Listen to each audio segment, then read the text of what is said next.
Welcome into the Sports Buffoons Podcast.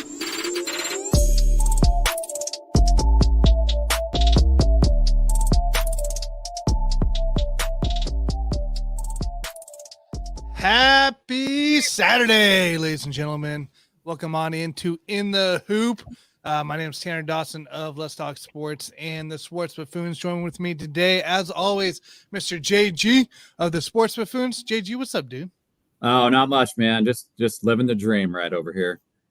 Living the dream. I like it. Always. Cheers. Join with us, of course, is Scott Cobe, SJ Cobe1 on Twitter of Let's Talk Sports. What's up, Scott? Not much. I'm doing better than the Miami Heat are doing right now. So, amen to that. Yeah, guys, the series is driving me to drink. In case you didn't notice that. Like this is about classic as it becomes for JG over here. 10:30, JG? We're already at, man, we're not even in Oklahoma yet. That's next weekend, dude. You're starting early. Yeah, we got one more week until the all-night benders start. I wish they were starting now because sure as fuck don't want to watch any more basketball for a while. Right. Well, let's chat about it here, right? So game 4 finished up last night. Denver took it, and pretty much it was Denver's game essentially after the first quarter there. And 108-95. Look, another great matchup. There was some guys that stepped up here. But Scott, we'll start with you, man. Give us your thoughts here on game 4 and what the series looks like now. I'm kind of surprised that Denver took both in Miami. I think that Miami had a lot of momentum going into game 3 based on what they did in game 2. And they just lost all the momentum with that game 3 loss. So game 4 last night was Denver played very, very good basketball last night in game 4. And Jokic rolled his ankle, and that still didn't matter. He still got his 20-some-odd points and double-digit rebounds. And, he wasn't the facilitator that he was in past games. But I was very impressed with Bruce Brown last night. I thought he stepped up and played a phenomenal game last night for them. And going back to Thanks, Alan. Thanks for joining. Yeah, and going back to Denver, it just seems like that Denver and Miami just going back to end the series in 5. So, right. Quick update on the Jokic injury here on the ankle. According to Joel Rush, Michael Malone says of Nikola Jokic ankle, he's fine. He's tough. Obviously, he went to the locker room, came back, and looked like he finished it out on that game, no problem. So, granted, that could be the tape, that could be something else, maybe, but I'm not overly concerned about it. Jason, I got to know, man. We talked about this last week. You were the coach. They won game 2. Essentially, what you told us what Miami had to do.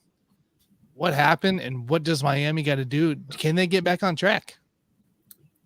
The biggest change in this series, when you look at games 1 and 2 versus games 3 and 4, is very simple. Denver is just running them off the 3-point line. They did not do that at all in games 1 and 2.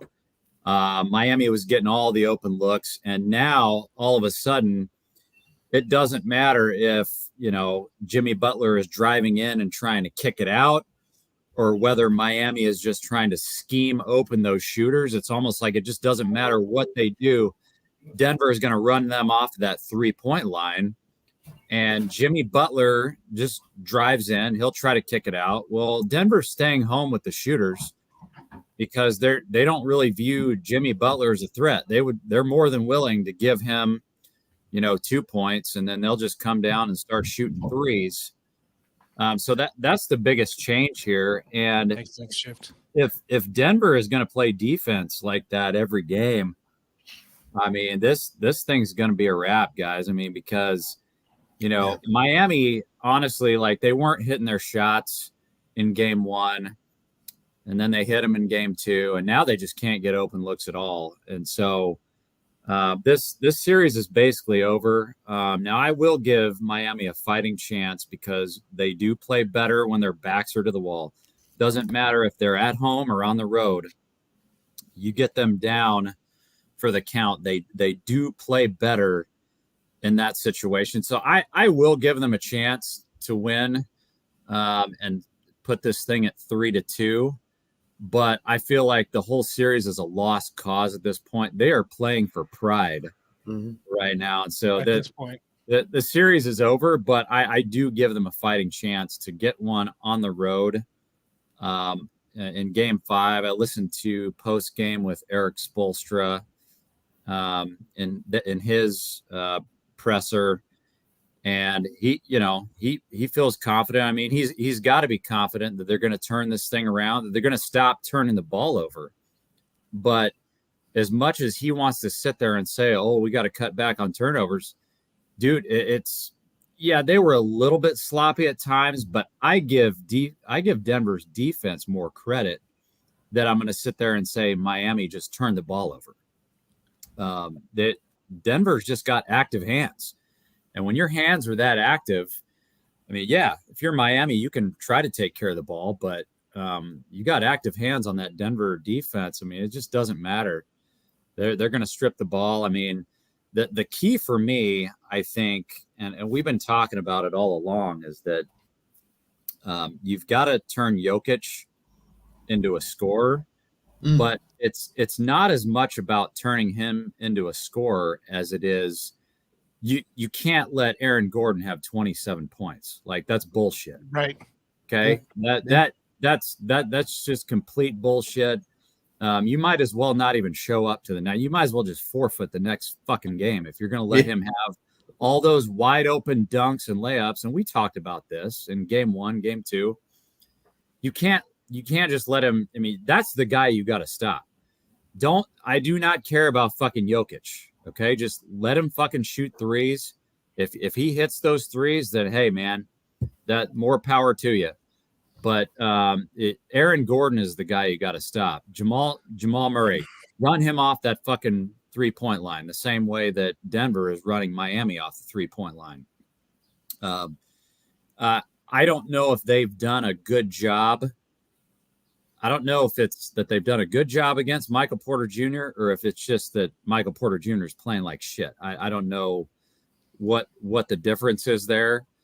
But you got to take all these guys, Bruce Brown, you can't allow him to go off like that. And I think, Eric Spoelstra just kind of wrote it off. I think it was after game 2 where they said, I think that, the reporter said, you're doing a good job just letting him score and shutting everybody else down. He kind of wrote that off. But that's the game plan from here on out. I don't care if he gets 60 points. You just got to let him do it. I mean, and shut everybody else down. But that's the biggest difference to me is just Denver's defense. That's what's going on right now. And also the fact that they can't stop Aaron Gordon from getting all these wide open dunks and layups. And so, right. Well, what do they got to do to win game 5? What do they got to do to extend their season? Yeah. So I just, Jimmy Butler, he just doesn't have the same amount of burst. I don't think I don't know if he's just tired. I know there was word out there. I think Skip Bayless put it out there that his dad was not well. He might have a family issue going on, but for whatever. And I know Jimmy Butler was injured. He wasn't playing at 100% before this series started. But they don't respect him when he goes into the lane. So you've got to just do away with the whole drive and kick thing. I mean, you've just got to scheme open those shooters. So Max Strus, you've got to scheme him open and just trust that he's going to make shots. Yeah. 0 points. Duncan Robinson, I don't want to see him just driving into the lane and throwing up floaters. I mean, yeah, he made a couple of those, but that's not his game. You got to scheme him open for threes, man. Like, you guys got to start hitting your 3-point shots because that's how you're going to win the game. Kevin Love was hitting his 3-point shots. Kyle Lowry, Gabe Vincent. You've got guys that can get hot from 3. Caleb Martin.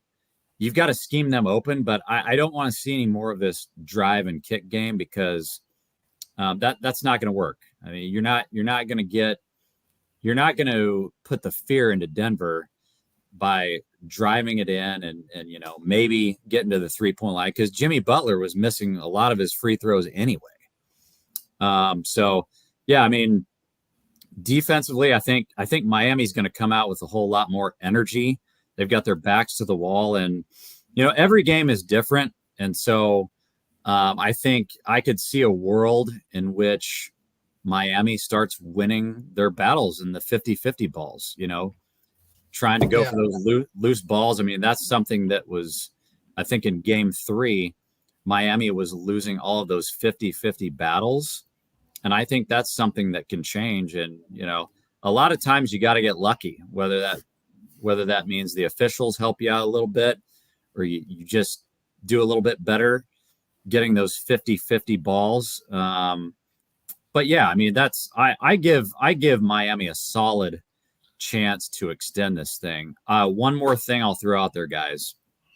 So Tyler Hero must play in this game. Okay. And I know allegedly he's not been cleared by the medical staff. He's not been cleared to play. I don't care, because what do you have to lose at this point? You're about ready to go home for the offseason. He's not going to re-injure that hand. And even if he did, I don't care. The season's over anyway. I can use 15 to 20 points from Tyler Hero. So they need to throw him out there. I don't care how shitty you think he plays on defense. They need the points. So I'm going to throw him out there because they've got nothing to lose.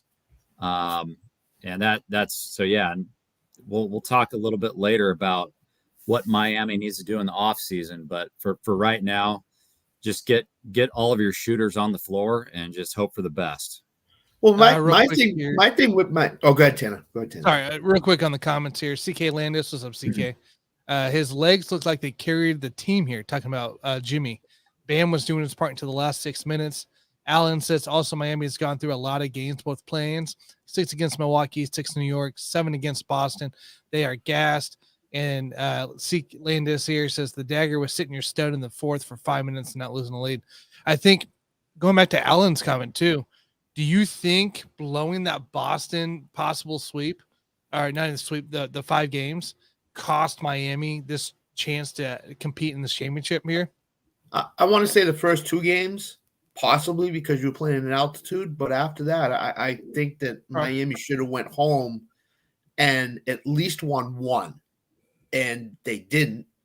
So I think if you look back at this playoffs that have gone on, Golden State had the 7 games against Sacramento and then looked gassed against the Lakers in the first game and lost that.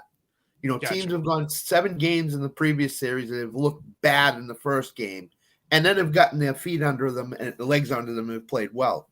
Miami just looks like they, other than that game 2 win in Denver, they just not have looked the same team as they did against New York and Boston in stretches.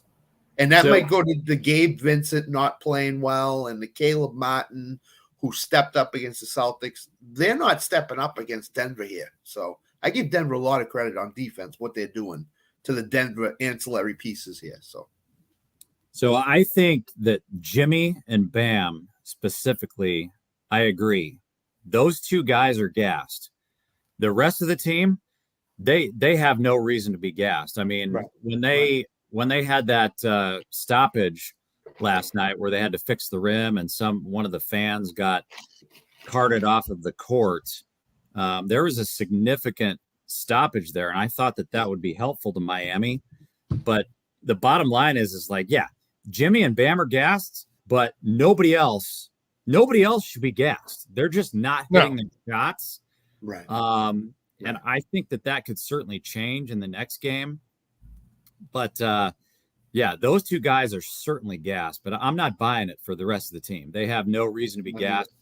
Gabe Vincent is just going through a cold streak right now, and Max Strus, obviously in the first couple of games, started out shooting like shit.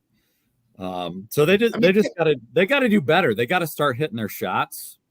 And don't forget, Kevin Love didn't play the last 3 games against Boston hardly. Yeah, there's no fucking way. Lineup, so yeah, Kevin Love, he's not gassed. No, those guys are fucking gassed. But Bam and Jimmy, yeah, that's why the rest of the team need to rally around those 2 guys right now, because those 2 are absolutely gassed. go through the minutes real quick here between Jimmy and Bam. And I'll let you know if anybody that's close to them in these games, game 1 to game 4 here. Jimmy Bam. So we got 38, 39. Vincent up to 37 in game 1 was the next closest there. Game 2, Jimmy Bam 40, 40. Nobody near 40. Game 3, Jimmy Bam 40, 40. Nobody near 40.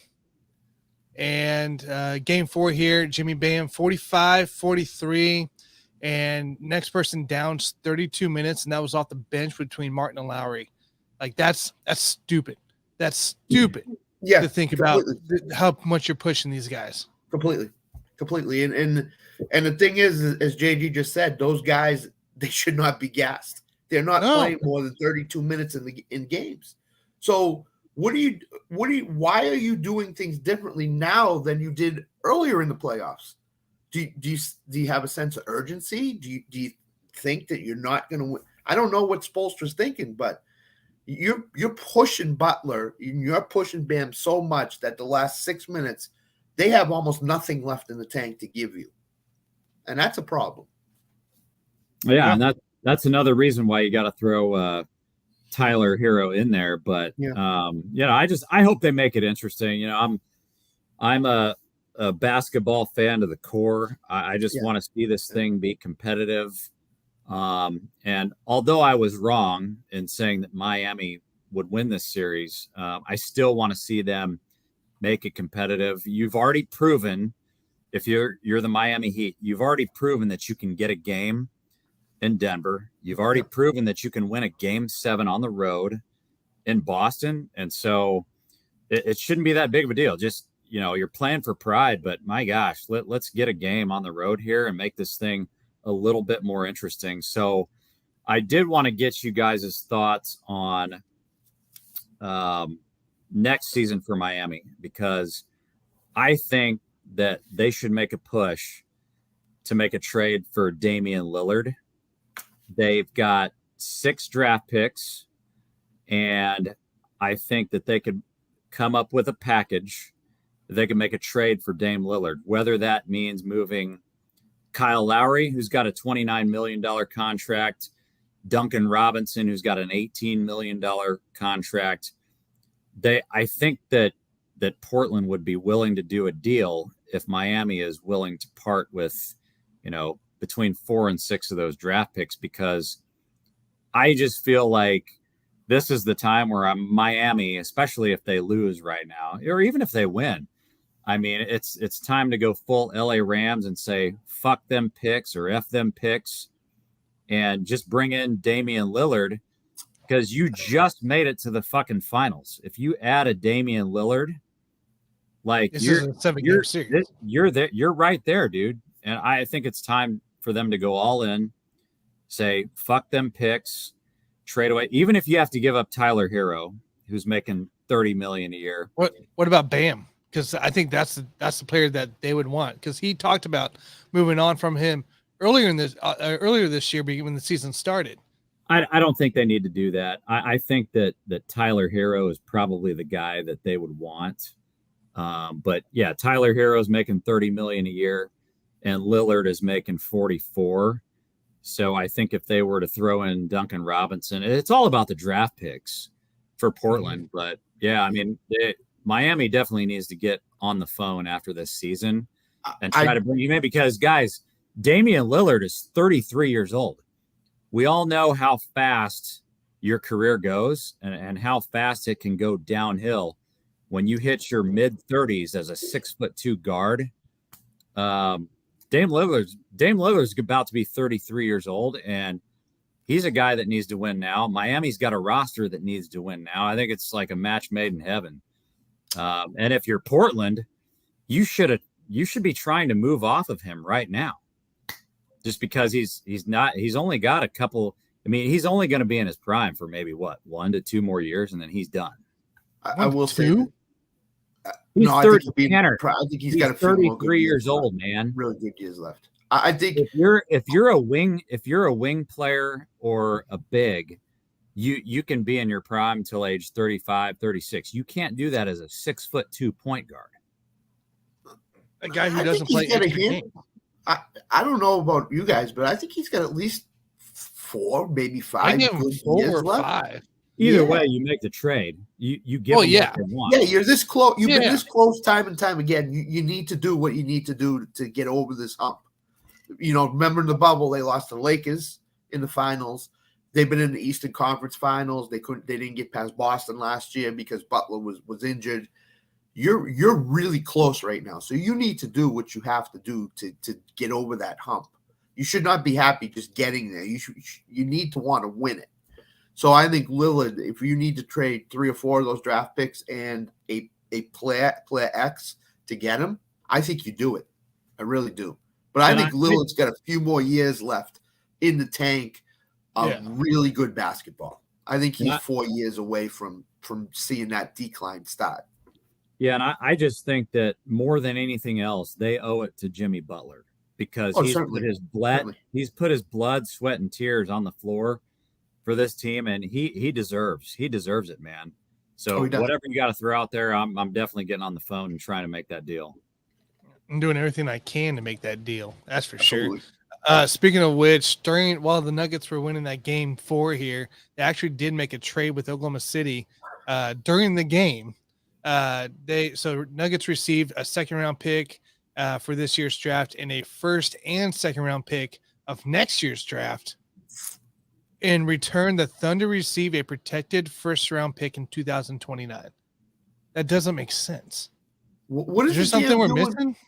What is the GM of Denver doing? Sitting there during the game on his phone saying, "Hey, let's make this trade." It might have been mid-second, second quarter or something like that. For one thing, unless OKC thinks they have too many 1st-rounders, which you can never have enough 1st-rounders in the NBA. You can never have enough 1st-rounders. Exactly. I don't know what OKC is doing.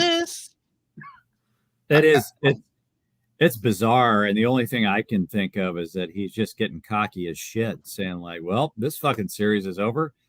Let's see if I can make a deal, man." Because and that's a bad thing to do when a series is going on. Like that just looks bad. I mean, that just makes you look like a cocky bastard that doesn't. You're still fucking bored because your team is getting ready to win. Are you on the team bus and you're sitting next to Michael Malone and you're saying, "Watch what I do during the game. I'm going to call OKC and I'm going to get a 1st-round draft pick from them. Look, watch this." And then he probably said to him after the game on the bus ride to the airport, "Hey, I got my 1st-rounder." We're all set. It's like, come on, really? And the coach is probably fucking pissed. Like, you're trying to get us in the fucking news right now. You're trying to build a story when we haven't even closed the deal yet. I mean, the draft is the 22nd, so they got 12 days. So I think, look, they probably could have waited till today to do any moves, but I think it's kind of badassery. Like, we're up in the 2nd quarter.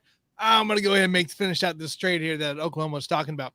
But Jason, why is the Thunder just getting a protective 1st-round pick back in 2029 for 3 draft picks? 3 draft picks. Yeah, I don't know, man. Like the Thunder, they're building something. I mean, like as a Spurs fan, I just like the one guy I would go out and get with Victor Wembanyama would be Shai Gilgeous-Alexander. He's probably outside of Wembanyama right now. He's probably my favorite player in the NBA. Yeah. But yeah, I mean the Thunder. I mean Sam Presti has proven that he knows how to draft and get good talent. But yeah, I'm not sure about that trade. I don't know what he's trying to do there, but the Thunder are definitely building something right now with Shea and with Josh Giddey. So yeah, we'll see what happens. I mean, the Thunder are going to be competitive within the next 3 to 5 years for sure. I'd say so. At least. Yeah. It should be.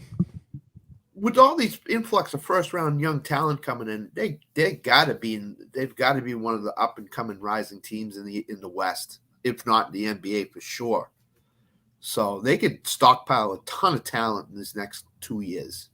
And when you have a 1st-team All NBA player like Shai Gilgeous-Alexander, and at the same time you have all of these old guys like Steph and LeBron and KD that are just going to be on the downside of their careers and retiring. I mean, anything's possible moving forward. And so I think you've got a lot of leeway there to just try to build a championship caliber team because, you know, Shea Gilgeous-Alexander is the real deal, man. First team All NBA, and he is young as shit. He's going to be around a long time. I agree, guys. Game five predictions, real quick here. What you got, JG? Got to go down with the ship, man. I was wrong about who would win this series. I took Miami in 6. And so now that it's pretty much cemented that they're going to lose the series, I still have to go down with the ship. I will take Miami to get one on the road.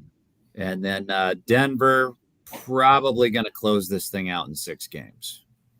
Okay. Scott? Yeah, I think Denver closes it out in game 5. If Denver gets up by double digits early, this game could get really ugly in a hurry. So I just like Denver to close it out at home. I think they have all the momentum going right now, and I think they've cleaned up any mistakes that Michael Malone thought they were making in game 2. So I like Denver to close it out. Guys, I got my original prediction, my original statement that I even said on Twitter. You can go find it. Yep. It's 5 games, Denver. Yeah. Denver in 5. And it's done deal. It's finished. Let's just wrap it up. For any of you conspiracy theorists out there that believe that the NBA is rigged, now's your time. This is your game.